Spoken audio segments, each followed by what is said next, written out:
میری گزارش ہے اہل بیت اطہار سے محبت کرنے والوں سے خدا را کہ خاص طور پہ جب اہل بیت کا ذکر کیا جائے کم سے کم آپ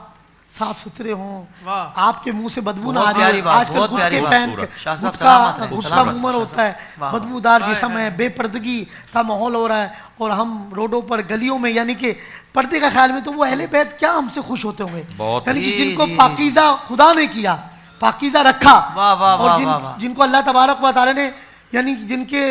تطہیر کے تذکرے قرآن میں خالق کائنات کر رہا ہے، تو کم سے کم ہم ان کا ذکر کریں تو ہم نمازی تو ہوں،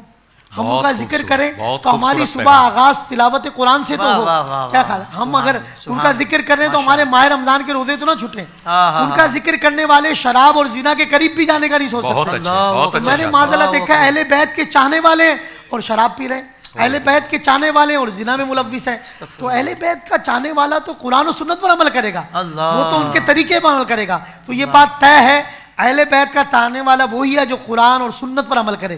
شریعت پر عمل کرے۔ اہل بیت اطہار تو عام مکروہ چیزوں سے بھی برتا کرتے تھے، تو ہم کیسے چاہنے والے ہیں؟ نہ ہم گٹکا چھوڑ رہے ہیں، ہمارے جسم سے بدبو آ رہی ہے، نہ ہم بے پردگی چھوڑ رہے ہیں، نہ بے حیائی ہم چھوڑ رہے ہیں، نہ ہم گالیاں چھوڑ رہے ہیں، نہ ہم نماز کی طرف جا رہے ہیں، نہ قرآن کی طرف جا رہے ہیں، اور ہم جو ہے شریعت کے خلاف عمل کر رہے ہیں، اور ہم کہہ رہے ہیں جی ہم اہل بیت کے چاہنے والے ہیں۔